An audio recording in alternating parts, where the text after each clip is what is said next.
하늘에 올려져 가니라. 아멘. 명절 가운데 우리가 이처럼 시간을 내서 예배를 드립니다. 잘 지내고 있는지요? 여러분의 또한 명절을 통해서 여러분이 축복의 통로가 되길 주의 이름으로 축원합니다. 오늘 말씀은 백부장, 로마 군대 백부장과 이 베드로 간에 있었던 그 사건을 기록한 내용입니다. 우리가 다 읽지 않았습니다만 1절부터 23절 상반절까지는 기도 가운데 이 하나님이 고넬료를 만나주시고 또 베드로를 만나주신 그런 사건이 23절 상반절이고요. 23절 하반절에서부터 43절까지는 베드로와 고넬료의 만남 가운데 베드로의 설교가 기록되어 있어요. 이거는 우리가 불신자들에게 전도할 때 어떻게 말씀을 전해야 되는지를 우리에게 알게 하는 그런 샘플이 본문에 나옵니다. 그리고 이제 44절에서부터 48절 마음은 열고 주님을 영접한 그 고넬료와 그의 가정에 성령의 기름 부음이 오순절날 임했던 것처럼 똑같이 차별 없이 임했던 이런 사건이 기록되어 있습니다. 오늘 본문을 보면 하나님이 사람을 어떻게 구원하는가 그런 모습과 함께 저와 여러분들이 하나님 앞에 정말 쓰임받기 구원의 통로로 쓰임받기 원하는 저와 여러분들이 어떤 마음으로 어떤 태도로 사람을 대해야 되는가 그것을 우리에게 가르쳐주는 본문이 이제 10장에 이제 기록되어 있습니다. 우리는 수없이 많은 사람을 만납니다. 공적이든 사적이든 많은 사람들을 만나고 사람들과 이렇게 대화를 해나갑니다. 더구나 이렇게 명절이 되면 우리는 정말 가족과 친지 많은 사람들을 만나는 때가 이런 명절입니다. 근데 이런 명절도 우리가 어떤 그렇게 매년 있는 이런 명절이다 보면 그냥 형식적으로 육식적으로 우리가 일순간 이렇게 예의 있게 만나고 헤어지는 그런 일들이 다반사가 어떻게 보면 명절이기도 합니다. 그러나 저와 여러분들이 세상에서 사람을 만날 때거나 또 집안에서 친인척을 만날 때마다 우리들이 기본적으로 갖고 있어야 될 그런 마음은 하나님이 내가 어떤 태도로 사람들을 만나기를 원하시는가? 어떻게 하는 것이 하나님이 기뻐하는 사람들을 대하는 태도인가? 이런 것들이 기본적으로 우리들이 훈련되고 준비된 가운데 저와 여러분들이 만나야 한다는 것을 우리가 무엇보다 이 본문을 통해서 우리가 깨달았으면 좋겠습니다. 무엇보다도 우리들이 정말 사람을 만나는 우리들 어떤 마음가짐으로 만나야 하는가? 이제 본문을 통해서 특별히 우리들이 깨닫기 원하는데요. 크게 이제 두 가지를 우리가 중심으로 말씀을 보기로 원합니다. 첫 번째는 15절에 있습니다. 우리 한번 15절 같이 한번 읽겠습니다. 또 두 번째 소리가 있으되 하나님께서 깨끗하게 하신 것을 내가 속되다 하지 말라 하더라. 첫 번째 교훈은 사람을 외모로 보기보다 하나님의 눈으로 사람을 보자는 거예요. 내가 이미 잘 알고 있고 또 교회 안에서도 마찬가지예요. 육신의 눈으로 우리가 세상의 안목으로 우리 성도들을 바라보고 우리가 사람들을 보기보다는 믿음의 눈으로 하나님의 눈으로 서로를 대하자는 거죠. 교회 안에서뿐만 아니라 가정에서 또 우리 친척 또 세상에서 만나는 사람들을 대할 때마다 우리가 하나님의 눈으로 바라보자는 교훈입니다. 이 말씀을 우리 하나님이 베드로에게 하셨다는 얘기는 베드로가 아직 유대 전통 가운데 빠져 있다는 거예요. 베드로가 성령을 받고 베드로를 통해 3,000명, 5,000명이 예수 믿는 사람들이 생겨나고 많은 이적과 능력이 나타났음에도 불구하고 베드로는 여전히 유대 그리스도인이에요. 유대 그리스도인이에요. 그런 마음으로는 이방 그리스도인들을 영접하기가 쉽지 않습니다. 한 하나님을 아버지라 우리가 고백하고 한 가족임에도 불구하고 헬라 우리 이방 그리스도인을 유대 그리스도인들이 정말 한 가족으로 받아들인다는 것은 베드로조차도 쉽지 않은 것을 보게 돼요. 이는 오늘 저와 여러분들의 모습과도 비슷합니다. 우리가 예수 그리스도를 믿고 새로운 피조물이 되었다라고 우리는 믿고 감사해요. 그럼에도 불구하고 우리가 여전히 옛 생활 가치관과 옛 생활의 어떤 안목과 수준으로 나를 바라보고 상대방을 바라보고 또 교회 안에서 성도들을 바라보고 한 가족을 바라보는 일들이 비일비재하다는 사실을 오늘 이 말씀을 통해서 다시 한번 우리들이 잘 깨닫고 우리가 사람을 바라볼 때마다 하나님의 안목으로 바라볼 수 있도록 하나님이 깨끗하다고 말한 자를 내가 속되다라고 함부로 이렇게 평가하거나 판단하거나 이렇게 편견 속에 사람을 대하는 이런 모습들은 우리의 교회 안에서뿐만 아니라 우리들의 삶 가운데 있어서는 안 된다는 것을 우리들에게 보여주고 있습니다. 이거는 베드로에게 한 말씀입니다만 동시에 유대 그리스도인들에게 하신 말씀이에요. 유대 그리스도인들. 그들 또한 베드로처럼 편협된 마음을 가지고 이방인들을 대하고 있고 심지어 유대 그리스도인들은 이방인들이 구원받으려면 자기네들처럼 유대인이 되어야 된다고 하는 사람들도 있었어요. 곧바로 예수 그리스도를 믿고 하나님의 자녀가 되는 게 아니라 유대인을 거쳐가지고 하나님을 만나야 한다고 하는 유대 그리스도인들이 그 당시 안에 많이 있었던 걸 봐요. 나중에 이 사건 때문에 11장에서 예루살렘 교회가 모여가지고 물론 유대 그리스도인들이겠죠. 모여가지고 이 문제 때문에 격론이 벌어져요. 심지어는 베드로가 고넬료 집안에 들어간 그것 때문에 베드로를 막 책망하고 정죄하는 이런 일들이 벌어지는 사건이에요. 그러니까 그 당시 유대 그리스도인들이 이방인들을 한 형제 한 교회로 받아들이는 것이 쉽지 않았던 것을 보게 됩니다. 그러나 하나님의 뜻이 뭐예요? 정말 성령이 임하면 우리들이 권능을 받고, 그죠? 제자들이 권능을 받고 어떻게 예루살렘과 유다와 사마리아와 땅 끝까지 이르러 내 증인이 되는 것이 하나님의 뜻이거든요. 그래서 앞으로 열방이 주께로 돌아오는 놀라운 역사가 막 진행되는 과정 속에 우리 하나님께서는 베드로의 편견, 유대 그리스도인들의 편견을 깨뜨리기 위해서 오늘 이 10장의 사건을 나타나게 한 거예요. 그러니까 이게 단순히 베드로와 고넬료가 만나서 고넬료가 예수 믿었다 이게 아니라 엄청난 사건이 있는 거예요. 뭐냐면 유대인과 이방인의 그 막힌 담을 헐어버리는 그 위대한 사건의 하나가 이 사도행전 10장이에요. 사도 바울은 에베소 2장에서 유대인과 이방인이 막힌 담이 있게 한 율법을 예수님이 십자가에서 다 파하셨다고, 완성함으로 파하셨다라고 에베소 바울이 이렇게 설명한 것과 같은 내용이에요. 그렇기 때문에 이런 앞으로 이방인들이 계속 예수 그리스도를 믿을 때 어떻게 할 거냐 이게. 그들로 하여금 유대인이 되게 하고 그리스도인이 또 되게 하느냐? 아니라는 거예요.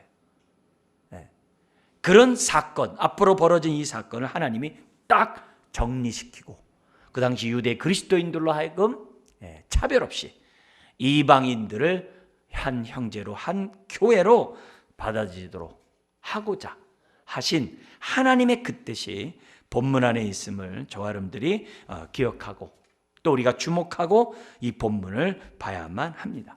오늘 본문에 등장하는 고넬료는 가야사라, 그 당시 총독이 통치하고 있는 가야사라, 거기에 백부장이에요. 저 갈릴리에 있는 백부장이 아니에요. 지금 자기의 그러한 총독을 보필하는, 아주 가까운 데서 보필하는 그런 백부장이에요. 그러니까 100명의 부하를 거느리는 그런 군인이었던 거죠. 그런데 이 사람은 정복자예요. 자기네들이 정복한 이스라엘을 통치하기 위해서 오고 여러 가지 치안 이런 것들을 관리하기 위해서 온 사람이에요. 그렇기 때문에 유대인들을 바라볼 때 그의 눈은 자기네들이 정복한 나라로 바라보거든요. 그러니까 아무래도 아래로 내려보겠죠. 아래로 내려보겠죠. 그렇지만 이 고넬료는 2절에 보니까 경건하여, 경건하다는 이런 표현은 하나님을 안다 이 말이에요. 그래서 경건하여 온 지방과 더불어 하나님을 경외하며 백성을 많이 구제하고 하나님께 항상 기도했던 이 고넬료였기 때문에 고넬료가 정말 사자가 나타나 베드로를 청해가지고 하나님 말씀을 들으라는 그 말씀 앞에 기꺼이 순종하는 모습을 오늘 성경에 나타내 보이고 있습니다. 고넬료가 이처럼 천사를 만나게 된 그 시간은 3절에 이렇게 기록되어 있습니다. 같이 한번 읽어볼까요? 하루는 제9시쯤 되어 환상 중에 밝히 보매 하나님의 사자가 들어와 이르되 고넬료야 하니 4절도 한번 읽겠습니다. 고넬료가 주목하여 보고 두려워 이르되 주여 무슨 일이니까? 천사가 이르되 내 기도와 구제가 하나님 앞에 상달되어 기억하신 바가 되었으니 이렇게 말하고 있습니다. 여러분 여기 3절에 제9시쯤 되어 환상 중에 밝히 봤다 그랬어요. 성경에서 사도행전에서 제9시, 제6시 우리 9절에 보면 베드로가 기도할 때 시간이 몇 시로 되어 있습니까? 9절에 제6시. 여기에다 오늘날 우리 시계로 얘기하는 플러스 6을 해야 돼요. 그러면 이 고넬료가 제9시쯤에 기도했다는 것은 오늘날로 말하면 몇 시예요? 몇 시가 돼요? 오후 3시. 그러면 9절에 베드로가 제6시에 기도했다는 것은 오늘날로 말하면 몇 시예요? 정오. 12시. 정오의 기도 시간에. 그가 뭐냐면 영안이 열려서 천사를 본 거예요. 여러분 성경에서 제9시쯤 되어 제6시 이런 얘기는 유대인들의 전통에 따라 기도했다는 뜻이에요. 유대인들은 시간을 정해놓고 예배를 드렸어요. 오전 9시, 12시, 오후 3시. 그래서 그때 어떻게 돼요? 그들은 하나님 앞에 예루살렘 성전에서는 제사를 드려요. 그러면서 예배를 드렸어요. 예배를 드릴 때 사람들이 이제 기도하겠죠. 여러분 예수님이 몇 시에 십자가에 못 박히셨어요? 오전 9시. 언제 우리 하나님 품으로 가셨어요? 영이 아버지 손에 맡겼어요? 오후 3시. 이거는 구약의 모든 제사를 완성했다는 의미가 그 안에 담겨져 있어요. 이처럼 우리 앞에 사도행전 3장에 나면서부터 걷지 못했던 성전의 미문에 앉아있던 그 사람을 고친 그때가 어느 때예요? 베드로와 요한이 기도 시간에 언제요? 오후 3시. 여기로 말하면 어떻게 돼요? 제9시. 기도 시간에 올라가서 베드로와 요한이 기도하러 갔을 때 미문에 앉아있던 그 사람을 성령님이 고치라고 알려줬고 베드로와 요한은 순종해서 걷지 못했던 사람을 치유했던 사건이 나와요. 여러분 지금 예수님의 제자들은 이미 예수님을 믿고 성령 받고 하나님의 자녀가 된 사람들이에요. 근데 구약의 좋은 전통을 이어가고 있어요. 어떤 전통이요? 정한 시간에 기도하는 전통을 이어가고 있어요. 이 얘기를 제가 왜 강조하냐면은 물론 에베소 6장에 우리는 성령 안에서 무시로 기도해야 돼요. 그렇지만 시간을 정해놓고 기도하는 것이 굉장히 중요해요.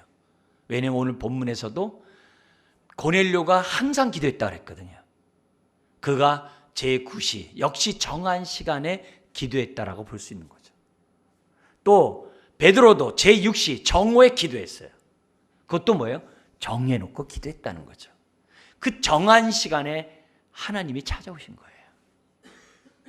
이처럼 11시에 우리가 정한 시간에 예배 드리는 것은 이 정한 시간에 하나님이 찾아오시기 때문에 우리가 예배를 드린다는 거죠. 그것이 어떤 시간 이렇게 정하는 것보다도 우리가 상황에 맞춰서 뜻을 정해놓고 내가 정한 시간에 하나님 우리를 만나 주신다는 사실을 기억하셔야 됩니다. 우리가 내일서부터 40일 우리 신앙훈련 우리가 시작을 합니다. 그 가운데 우리 기도를 153 기도를 하자고 그래요. 그건 뭐냐면 하루에 5분 3번씩 시간을 정해서 기도하자는 거죠. 그래서 153 기도 운동이에요.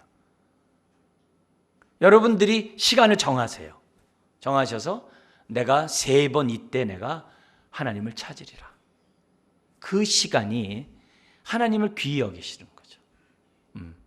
그래서 우리가 이 40일 동안에 정한 시간, 단 5분이라도 정한 시간에 말씀을 읽고 말씀을 묵상하고, 또 우리 교회에서 제공하는 여러분 동영상이나 그런 것들 매일매일 여러분들이 그걸 보면서 우리가 읽어야 될 성경도 읽고 기도하면 하나님을 만나는 시간이 되는 거죠. 그리고 이 153에는 또 다른 의미도 있어요.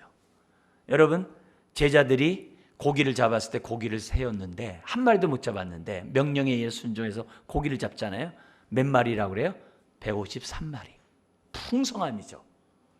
말씀에 의지했더니 풍성함이 준다는 의미도 있고, 여러분 볼펜에서 모나미 볼펜이 있어요. 거기 숫자가 써 있죠. 153. 그 사람은 선교적인 마음으로 모나미 볼펜에 상품을 판 거예요.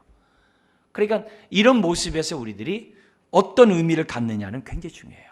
그래서 우리가 내일서부터 시작되는 40일 신앙훈련에서 단 5분, 그리고 제자들처럼 정한 시간에, 그것도 3번, 여러분이 필요한 시간을 정하세요. 좋은 시간을 정하셔서, 그렇지 않으면 우리 그 당시 9시, 12시, 우리가 3시 주님이 십자가에 못 박힌 시간, 또 온 땅이 깜깜해진 12시, 그 다음에 영혼을 부탁하니라 했던 오후 3시를 생각하면서 하면은 그만큼 의미가 있겠죠. 왜요? 40일 신앙훈련하는 이유는 고난주간과 부활절을 의미 있게 맞이하기 위해서 하는 훈련이거든요. 그러니까 그걸 염두에 두시면서 하시면 은혜가 되겠죠. 그래서 기도 시간에 천사가 나타나서, 천사가 얘기합니다. 너의 기도와 구제가 하나님께 상달됐다. 이게 왜 중요해요? 이게 왜 중요합니까? 나는 너가 경외하는 하나님으로부터 온 천사라는 것을 지금 뭐예요? 보여주기 위해서 굉장히 중요한 거예요. 아무도 모르게 천사 나타나서 너 베드로 데려라. 그러면 궁금하잖아요. 의심이 되잖아요. 그럴 필요 없이 나는 네가 경외하는 하나님부터 온 천사다. 그리고 너의 기도와 구제가 하나님께 상달됐다. 고넬료가 얼마나 좋겠어요. 얼마나 기쁘겠어요. 얼마나 감사하겠어요. 그러니까 그 천사가 하는 말에 순종하겠죠. 근데 그 천사가 뭐예요? 요바의 베드로라는 사람이 무두장이 시몬 집에 유숙하고 있으니까 청해서 뭐라고 얘기해요? 그를 청해서 하나님의 말씀을 들을 것을 지금 뭐냐면 고넬료에게 말씀하고 있는 것을 보게 됩니다. 자, 여기 보면은 이 말씀 앞에 이제 고넬료가 순종하죠. 이걸 보면서 뭘 깨달아요? 은혜 앞에서는요, 신분이 아무 의미가 없어요. 직위가 아무 의미가 없어요. 은혜 앞에서는, 복음 앞에서는 고넬료와 같이 높은 신분에 있어도 낮은 베드로를 영접하게 되는 것이, 그게 복음이에요. 그게 뭐예요? 새로운 피조물이 갖는 태도라는 거죠. 예. 근데 우리가 예수 그리스도를 믿으면서 내가 신분이 높다고 세상적인 수준으로 사람을 본다고 한다면 안 되는 거죠. 안 되는 거죠. 은혜 앞에서는 차별이 없어요. 예? 차별이 없어요. 이런 명령 앞에 고넬료는 기꺼이 순종해서 천사의 말에 따라서 무두장이 집에 유숙하고 있는 베드로. 그 당시 무두장이는 이게 가죽을 이렇게 해가지고 굉장히 낮은 계급이에요. 사람들이 상종을 잘 아는 낮은 계급이에요. 근데 그 집에 유하는 베드로래요. 아주 천하고 천한 사람을 영접하라는 것은 쉽지 않은 모습이에요. 그렇지만 베드로는 즉각적으로 순종해서 베드로를 청하게 됩니다. 가이사랴에서 요바까지는 여러분 구글 지도 이렇게 보면 62km 나와요. 이렇게 치면은 60, 그러니까 거의 14시간을 걸어가야 되는 그런 장소의 그런 거리입니다.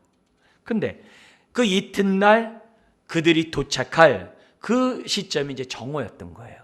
근데 정오 시간이 9절에 보니까 뭐 하는 시간이에요? 점심을 먹어야 되는 그때 베드로는 뭐 하고 있었습니까? 기도하고 있었어요. 네. 베드로가 기도하고 있어요. 그러니까 하나님이 그런 기도 시간을 통해서 연결시켜 주는 거죠. 그때 하나님께서는 이 베드로의 그러한 유대 그리스도인의 유대 전통에 얽매여 있는 이 베드로의 편견을 옛것을 깨트려 버리기 위해서 하나님께서 깨트리는 작업을 10절 이하에 합니다. 10절에 보니까 베드로가 배고프고 이렇게 시장한 가운데 있을 때 사람들이 이제 점심 식사를 준비하는 가운데 있었어요. 그렇지만 그 시간을 막간을 이용해 가지고 베드로는 지붕에 올라가서 제6시에 기도하고 있었던 거죠. 근데 영안이 열리고 정말 하늘이 열리는 가운데 뭐예요? 한 그릇이 내려오는 것을 보니 큰 보자기 같고 네 개를 메어 땅에 들이웠더라, 이렇게 되어 있어요.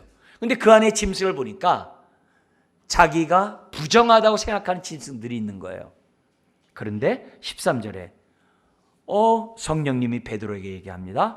일어나 잡아먹어라.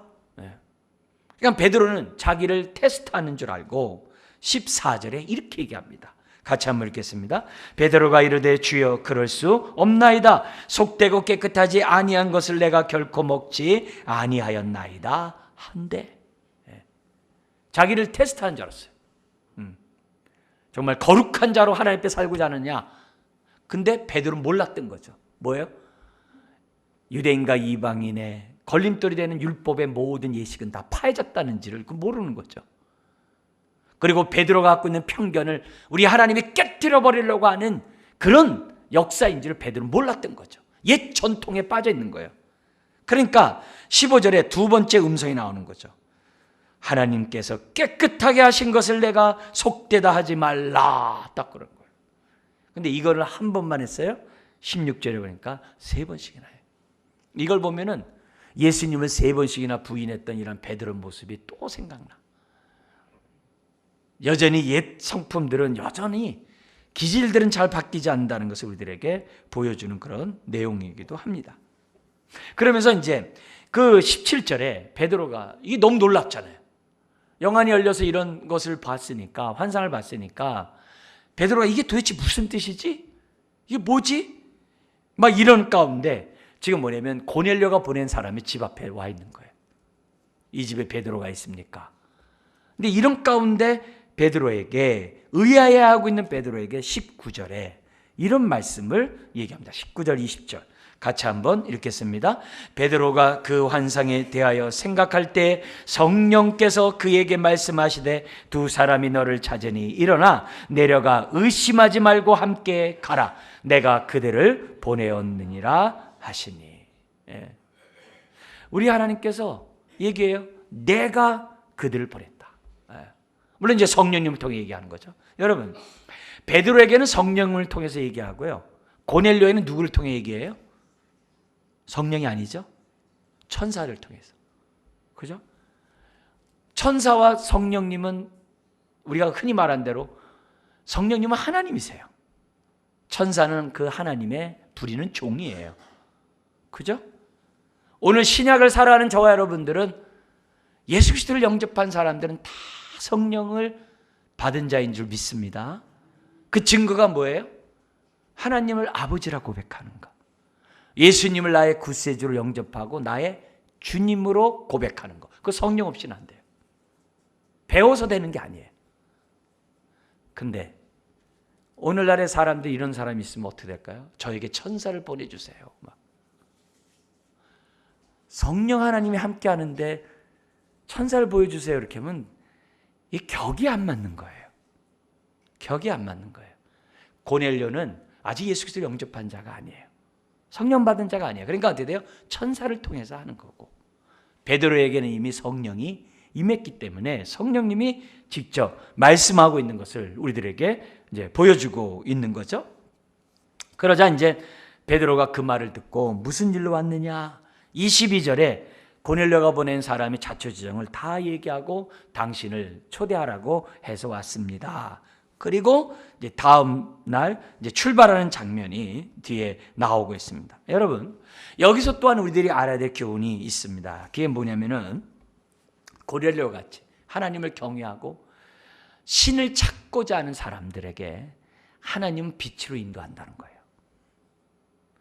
동시에 베드로의 입장에서 이미 진리를 알고 복음을 아는 사람들에게는 하나님 뜻이 뭐냐면 고넬료와 같은 사람으로 베드로를 인도한다는 거예요. 그래서 둘이 만나게 하신다는 거예요. 이게 굉장히 중요해요. 오늘 우리가 사람을 만날 때마다 베드로와 고넬료를 만나게 하시는 그 접촉하게 하시는 그 뜻이 오늘 저와 여러분들의 삶에서 똑같다는 거예요. 그래서 나를 만나는 사람들을 그냥 육의 눈으로만 보고 우리가 끝나지 않도록 하셔야 돼요. 그 가운데는 하나님을 경외하고 하나님을 찾고자 하는 고넬료가 있다는 거예요. 이걸 우리들이 외면하면 안 돼요. 누구를 만나든 우리가 공적으로 사람을 만난다 하더라도 항상 우리들의 마음은 저 사람을 만나게 하신 주의 뜻이 뭘까? 그래서 은혜를 받은 사람들의 특징을 보면요, 사람을 이렇게 공적으로나 사적으로 만났을 때 먼저 생각하는 게 뭐예요? 저 사람 구원받았을까? 저 사람 주님 만났을까? 이렇게 생각하게 돼 있어요. 예외가 없어요.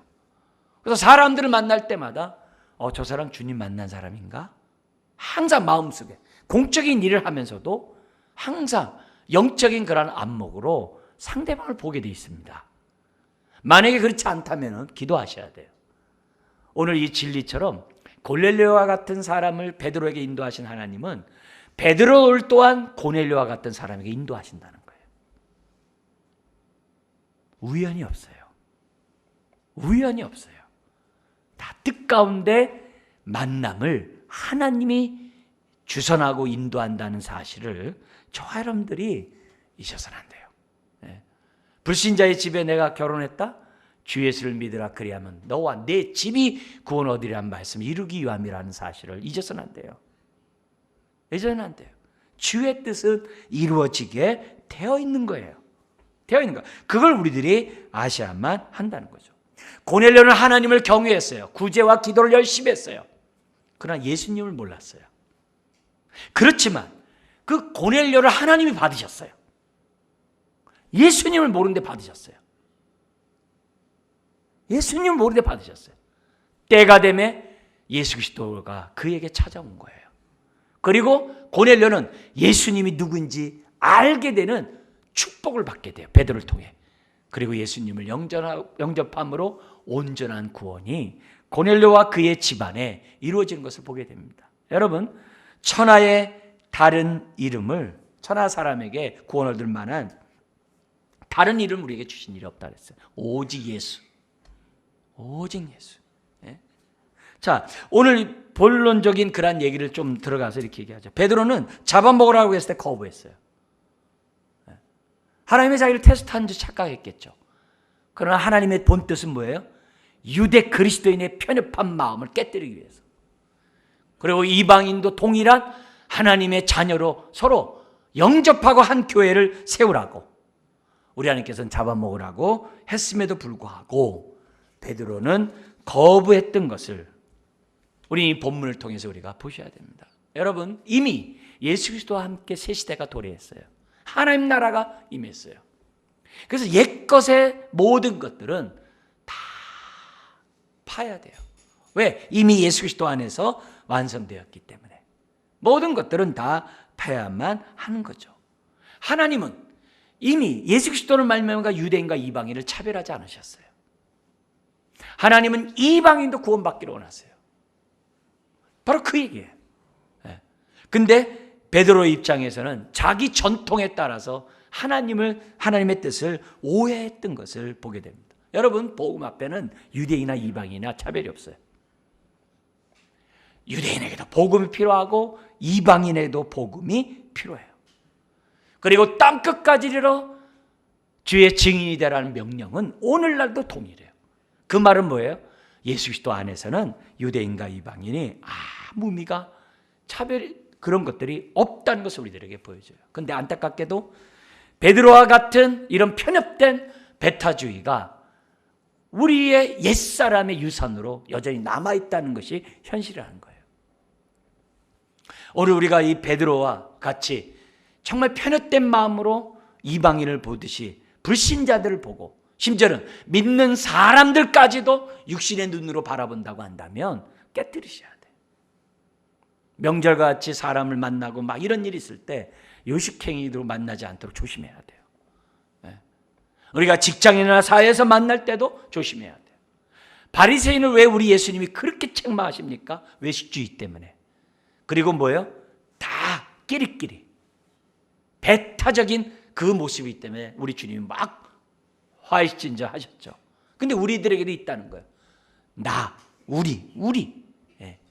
너무 자기 것들. 이런 모습으로 우리들이 신앙생활을 한다는 것은 하나님의 은혜를 받은 자들의 모습이 아니라는 것을 우리들은 잊어서는 안 됩니다. 안타까운 건요, 더 안타까운 건요, 우리 자신이 나에 대해서도 배타적이에요. 나에 대해서도 편협해요. 나에 대해서도 잘못된 안목을 갖고 있어요. 하나님은 나를 새로운 피조물로 삼으셨어요. 자녀로 삼았어요. 하나님이 나를 용서하고 나를 존귀하게 보셔요. 그럼 나도 나를 존귀하게 봐야 되는데 나가 나를 받아들이질 않아요. 이게 얼마나 무서운 옛사람이 빠져있는 배타적인 안목인지 몰라요. 여러분, 세상의 눈으로 나를 평가하지 마세요. 주님이 나를 정말 존귀한 자로 보면 나를 존귀하게 보셔야죠. 예수의 피로 자녀 삼았으면 그렇게 봐야죠. 나도 나를 사랑하지 않고 누가 나를 사랑하겠어요? 나를 사랑하셔야죠. 나를 왜요? 보배로 보셔야죠. 출애굽기 19장에 있는 것처럼 보배로 보셔야죠. 하나님이 나를 그렇게 보신다면 나를 보셔야, 나를 그렇게 받아야 내가 남도 용납하고 남도 사랑하고 남도 받죠. 내가 나를 사랑하지 않고 누굴 사랑해요? 하나님이 나를 받으셨으면 나도 나를 받으셔야죠. 내가 남들보다 없다고, 뭐가 부족하다고, 내가 그거는 옛것으로 다 좋게요. 우리는 새로운 피조물이 되었어요. 또 사람과의 관계도 마찬가지예요. 내가 누구 때문에 상처받고 손해받고 내가 얼마나 힘들고, 그건 옛사람으로 좋게요. 옛사람은 좋게요. 우리는 새로운 피조물로 새롭게 사람을 대해야 되는 거예요. 그게 베드로에게 나타났던 오늘의 사건이고 오늘 저와 여러분들이 가져야 될 사건이에요. 여러분, 우리들이 예수 믿는다고 하면서 성속 이원론, 거룩한 것과 속된 것 딱 구분을 해가지고 예배드리는 것은 거룩하고 일하는 것은 거룩하지 않고, 그런 성속 이원론을 깨트려야 되는 거죠. 뭘 하든지 우리가 어떻게 돼요? 거룩한 백성으로 우리가 죽게 하듯 하는 이런 태도들을 저와 여러분들이 받으셔야만 하는 거죠. 바울이 로마서를 쓰면서 12장서부터 삶의 예배를 쫙 써내려가요. 그러면서 그 삶의 예배의 하이라이트가 15장에 쫙 기록되어 있어요. 로마서 15장.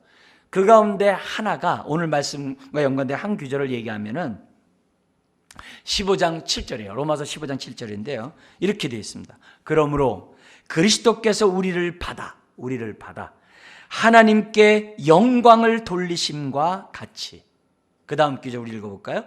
너희도 서로 받아라. 이거죠. 그러니까 하이라이트예요. 로마서의 하이라이트, 삶의 예배의 하이라이트가 뭐냐? 하나님이 너를 받지 않았냐? 그렇다면 너희들도 서로 받으라는 거예요. 그래야 교회가 생겨지고 우리가 한 가족이 될 수 있다는 거죠. 그 얘기를 지금 로마서 얘기해요. 바울도 그랬어요. 고린도후서 5장 16절 17절에서 나 이제부터는 옛날에 바리새인이었던 내 모습으로 나를 보지 않겠다 그래요. 그걸 갖다가 육체대로 나를 보지 않겠다 그래요. 육체로 딱 평가해버려요. 나는 새로운 피조물이 되었다. 그렇기 때문에 나 또한 나를 새로운 피조물로 보고 고린도 교회를 향해서 얘기할 때도 뭐라고 얘기하냐면 나도 당신네들 육체대로 알지 않겠다 그래요. 육체대로 하는 게 뭐예요? 그 사람의 세상의 어떤 지위나 세상의 어떤 부나 이런 걸로 보는 거죠. 그렇게 보지 않겠다 그래요. 오늘 우리 본문에서 첫 번째 우리들이 기억해야 될 것은,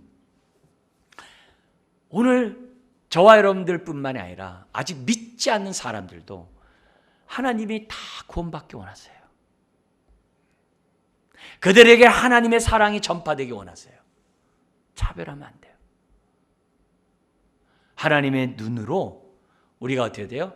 모든 사람을 보는 안목이 있어야 돼요. 더구나 그리스도인들은 하나님의 깨끗함을 입은 하나님의 자녀가 되었잖아요. 서로를 바라볼 때 육의 눈으로 보지 않도록 우리들이 깨뜨려 버리셔야 돼요. 그게 첫 번째 교훈이에요. 그 첫 번째 교훈과 두 번째 교훈을 우리가 연결해야 될 내용이 뭐냐면은 이 뒷귀절에 이제 23절부터 뒤에 그 부분이 나옵니다. 그 가운데 우리가 교훈 삼아야 될 구절은 47절에 있습니다.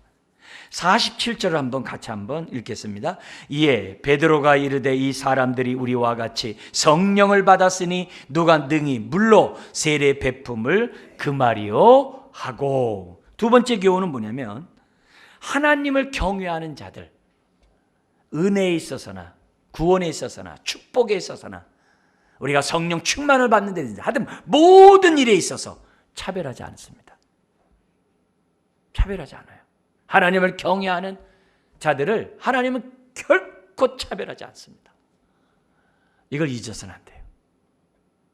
그래서요, 나도 하나님 은혜를 받을 수 있고요, 목사인 저도 하나님 은혜를 받을 수 있어요. 가끔 우리 성도님들 그러잖아요. 제가 기도하면 더 하나님이 더 잘 받을 것 같다고. 물론 기도하죠. 여러분도 잘 받습니다. 하나님 앞에 부르짖는 것은 차별이 없어요. 차별이 없습니다. 은혜를 베풀 때 하나님은 차별하지 않는다는 사실을 저와 여러분들이 정말 잊어서는 안 됩니다. 그래서 하나님 앞에 나아가기를 여러분 자신이 당당하셔야 돼요. 당당하셔야 돼요. 로마서 5장에 예수 그리스도를 믿는 사람들은 하나님 보좌 앞에 당당히 서 있다고 그랬어요. 어떻게 거룩한 하나님 앞에 우리가 당당히 서 있어요? 예수 그리스도의 피로 말미암아 우리가 깨끗함을 입었기 때문에 하나님 앞에 당당히 나아갈 수 있는, 설 수 있는 그런 자들이 되었다고 그랬어요. 그래서 우리들 자신들이 하나님 앞에서도 우리가 어떻게 돼요? 당당하셔야 돼요. 당당하셔야 돼요. 말씀을 계속 이어져 간다면은 오늘 이 이방인 고넬료뿐만 아니라 그의 가정에 성령이 임했다는 사실은 하나님이 정말 차별하지 않는다는 것에 대한 증거입니다. 그걸 증거로 오늘 보여준 사건입니다. 여러분, 갈라디아서 3장 28절에 보면은 예수 그리스도를 믿는 사람은 예수 그리스도 안에서 하나다라고 했어요. 거기 차별이 없다고 했어요. 계급이 없다고 그랬어요. 다 똑같다는 거예요. 우리 한번 같이 읽어볼까요? 너희는 유대인이나 헬라인이나 종이나 자유인이나 남자나 여자나 다 그리스도 예수 안에서 하나이니라. 옛 삶에 정말 십자가에 못 박아버려야 될 삶의 가치관이 뭐예요? 가부장적인 거. 또 뭐예요? 요즘 페미니즘 같은 것들. 다 뭐예요? 다 정말 조심해야 될 그런 요소들이죠. 우리는 다 예수 안에서 하나라는 거죠. 하나라는 거죠. 이 얘기를 고린도전서 12장에서 또 얘기합니다. 우리가 예수 그리스도를 믿고 다 한 성령을 받았는데 이 한 성령을 받은 사람은 그리스도의 한 몸이라는 거예요. 한 몸, 머리이신 주님과 연결된 그리스도의 한 몸이다 라고 얘기를 합니다. 차별이 없다는 거죠. 계급이 없다는 거죠. 고린도전서 12장 12절입니다. 우리 한번 거기 말씀을 읽어드린다면 몸은 하나인데, 그리스도의 몸은 하나인데, 그 다음 구절 읽겠습니다. 많은 지체가 있고 몸의 지체가 많으나 한 몸인과 같이 그리스도도 그러하니라. 여기 그리스도도라는 그 사이에 그리스도의 몸도 하나니라 이 말이에요. 원래 그리스도의 몸도 하나니라. 그렇죠. 그리스도의 몸이 하나죠. 예수님이 머리이시고 우리는 지체인 하나죠. 여러분, 하나님 나라 가면 우리 목사 장로 같은 중직자는 이렇게 높은 데 앉아 있고 성도님은 그렇지 않고 그럴 것 같아요? 그런 거 없어요. 그런 거 없어요. 우리의 직분은 계급이 아니에요. 차별이 아니에요. 우리는 다 뭐예요? 머리이신 주님의 통치와 인도를 받음으로 한 몸이에요. 한 몸이에요. 어느 것이 귀하고 어느 것이 덜 귀하고 그런 게 없어요. 근데 그 다음 기절 보세요. 고린도전서 12장 그 13절 다음 기절 같이 읽겠습니다. 우리가 유대인이나 헬라인이나 종이나 자유인이나 다 한 성령으로 세례를 받아 한 몸이 되었고 또 다 한 성령을 마시게 하셨느니라. 그래서 차별이 없어요. 개별 저기 없어요. 계급이 없어요. 우리는 다 하나예요. 하나님이 나를 차별하지 않는다면 나 또한 나를 차별하면 안 돼요. 나 또한 차별하면 안 돼요. 우리 둘 서로가 뭐예요? 차별하면 안 돼요. 차별하면 안 됩니다. 23절 이하에 베드로와 그의 일행, 그리고 고넬료와 그의 일행이 고넬료 집에 딱 갔을 때 고넬료가 하나님을 대하듯 엎드려서 절합니다. 그러니까 26절에 베드로가 나도 사람이라 하면서 그를 일으켜 세웁니다. 왜요? 우리가 은혜의 통로가 되기 때문에 우리가 이렇게 정말 존대하는 마음은 있지만 근본적으로 다 뭐예요? 우리는 다 사람이에요. 우리는 그냥 다 하나님 안에서 한 몸이라는 사실을 베드로는 몸소 이렇게 보여줍니다. 그러면서 28절, 29절에 베드로가 자기가 왔다 이렇게 얘기하지 아니하고 이렇게 얘기한 게 아니라 하나님이 자신을 갖다 어떻게 돼요? 불러서 내가 이 자리에 왔다라고 얘기해요. 이게 굉장히 중요해요. 당신의 종이 불러서 내가 여기 왔다 이렇게 얘기한 게 아니라 하나님이 나를 보내서 내가 왔다라고 얘기하므로 고넬료가 본 환상이 하나님께로 왔음을 다시 한번 확인시켜줘요. 그리고 베드로가 앞으로 하는 그 말이 하나님의 말씀이라는 것을 그로 하여금 어떻게 돼요? 인정하고 마음을 열게 하는 말을 해요. 그게 28절, 29절이에요. 거기 보면은 28절에 그냥 내가 나를 왜 불렀냐 이러지 않고 이렇게 얘기합니다. 28절 같이 한번 읽겠습니다. 이르되 유대인으로서 이방인과 교제하며 가까이 하는 것이 위법인 줄을 너희도 알거니와, 그 다음 구절, 하나님께서 내게 지시하사 아무도 속되다 하거나 깨끗하지 않다 하지 말라 하시기로, 딱 그래요. 여러분, 이게 우리가 불신자를 만나거나 사람들을 대할 때 기본적으로 우리들이 마음의 자세예요. 겉으로는 사람에 의해서 오갈 수 있겠죠. 그렇지만 하나님께서 나를 보내서 이 자리에 왔다고 하면서 베드로의 그 모든 마음과 그의 생각을 다 사로잡는 이런 말들이 우리들이 배워야 될 그런 내용입니다. 자, 그러면서 33절에서부터 34절에서부터 43절까지 베드로가 고넬료 집안에 설교를 하는데요. 앞에 그동안에 그가 했던 설교의 핵심은 같은데요, 약간 전달하는 방식이 달라요. 무슨 말이냐? 그동안은 유대인들에게 예수를 전했어요. 근데 지금은 구약을 잘 모르는 이방인에게 복음을 전하는 거예요. 저와 여러분들의 입장에서 볼 때에는 지금 베드로가 이방인에게 전도했던 이 방식이 오늘 우리들이 따라야 될 하나의 샘플이에요. 이방인들 만날 때 어떻게 하는가? 여기에 강조점 4가지가 있어요.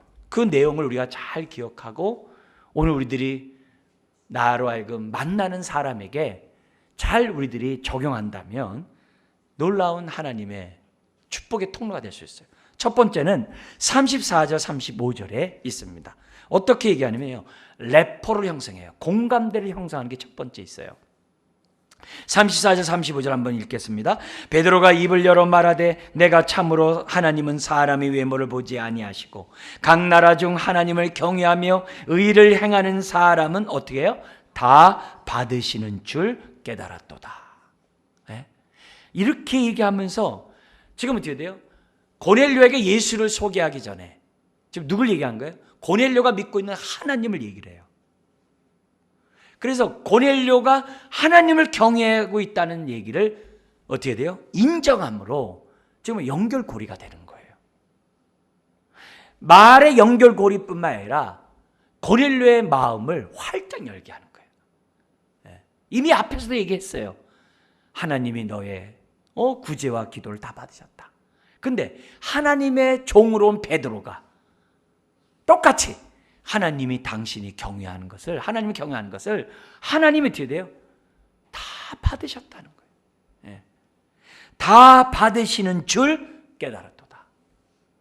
여러분, 이렇게 래퍼를 형성하는 이것은 굉장히 중요해요.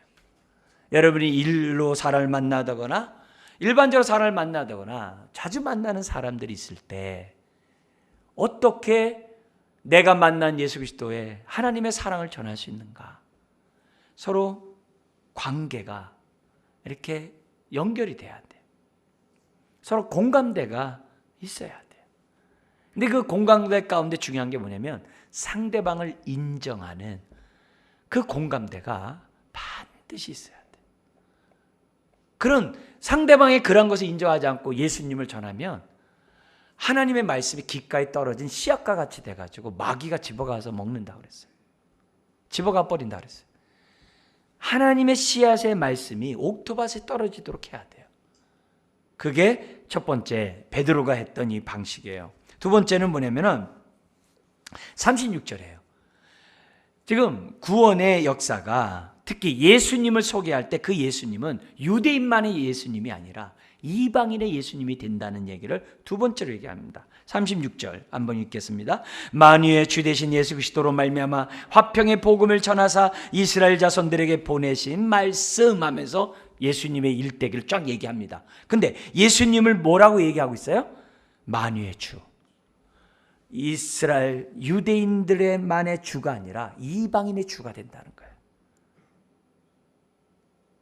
우리가 예수를 믿고 구원을 받아야 되듯이 이방인 너희도 예수를 믿고 구원받아야 된다고 하는 그런 예수님에 대한 올바른 지식을 설명하고 있어요.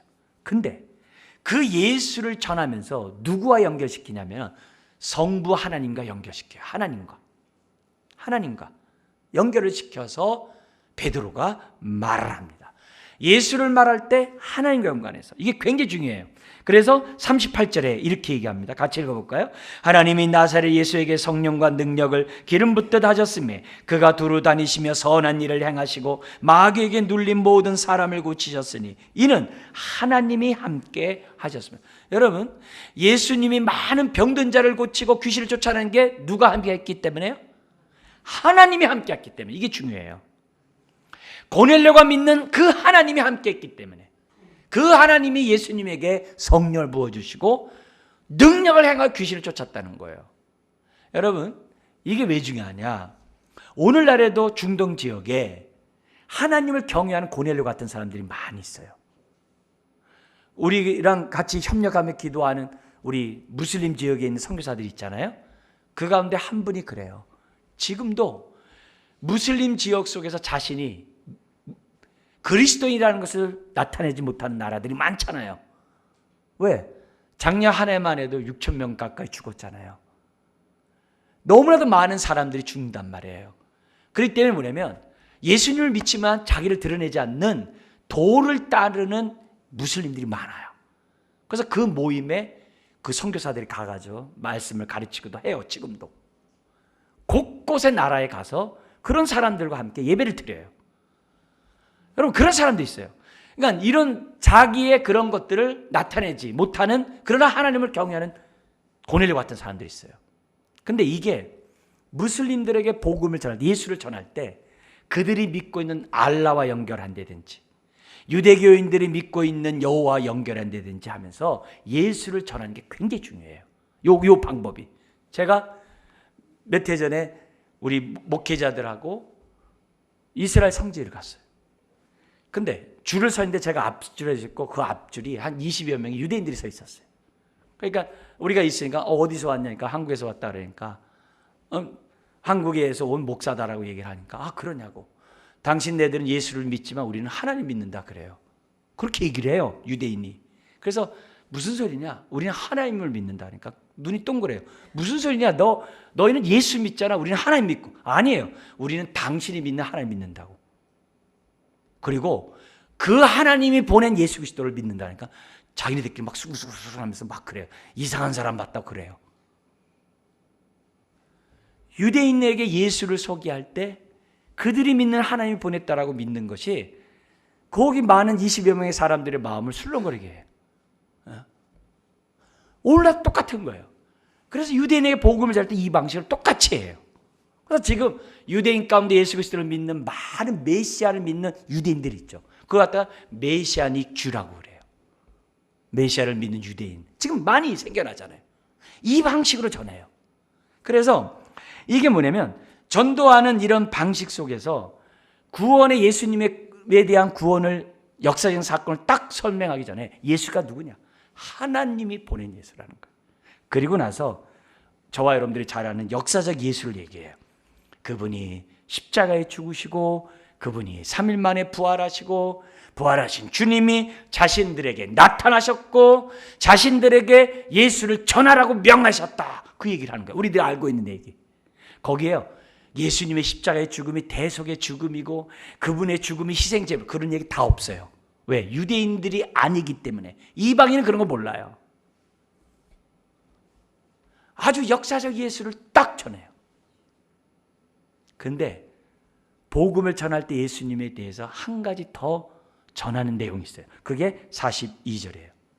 어떤 예수를 전해야 되느냐? 이 얘기예요. 같이 한번 읽겠습니다.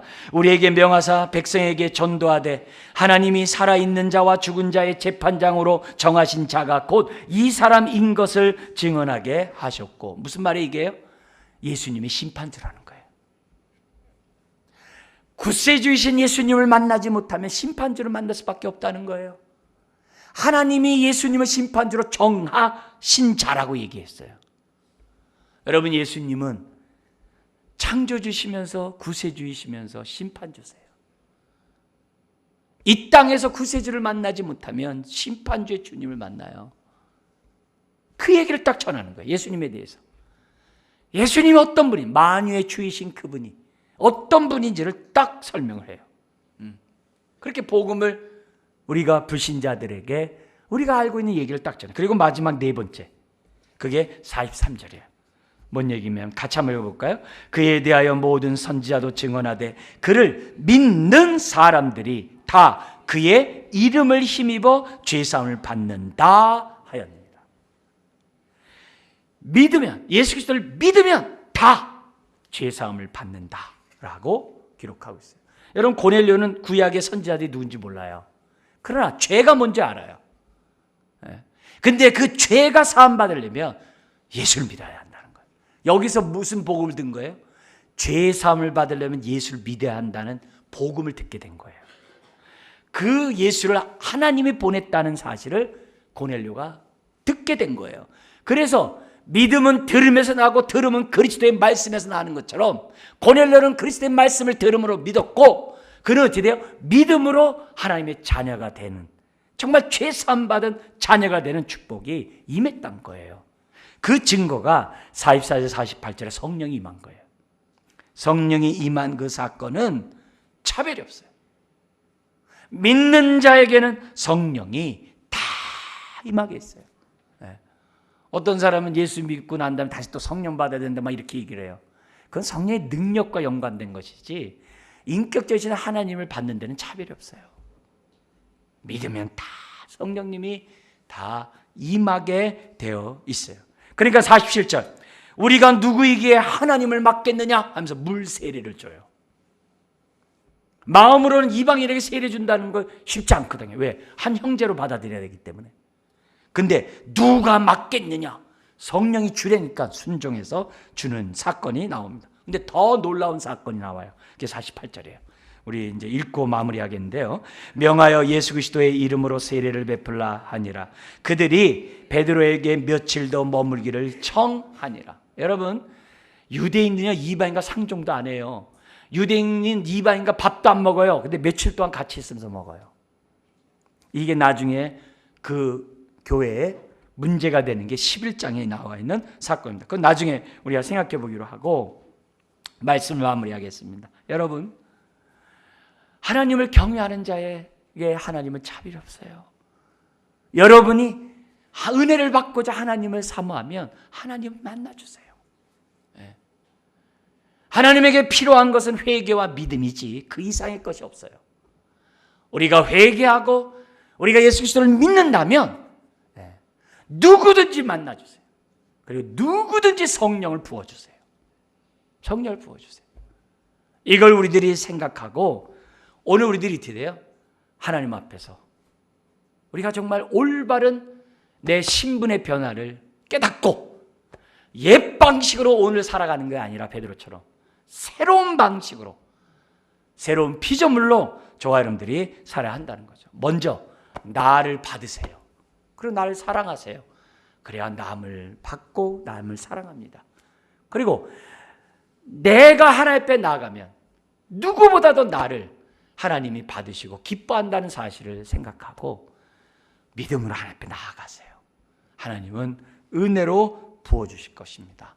이런 삶을 살아가는 가운데 사람들을 만나고 사람들 영접하고 또 명절 우리 친인척 만날 때 정말 주님의 마음으로 만나시기를 주의 이름으로 축원합니다. 기도하겠습니다. 하나님 아버지, 오늘 우리들에게 정말 예수 그리스도를 통하여 하나님을 영접하고 하나님의 자녀가 되는 축복들을 주시니 감사합니다. 주여, 우리에게 받은 이 복음, 고넬레오 같은 사람들에게 하나님의 사랑을 나누는 데 부족함이 없는 축복의 통로들 다 되게 하여 주옵소서. 무엇보다도 나를 사랑하고 나를 받아들이고 나를 아버지 하나님 인정하는 자녀로서 우리가 굳굳이 살아가는 자녀들 되게 하여 주옵소서. 예수님의 이름으로 기도드리옵나이다. 아멘.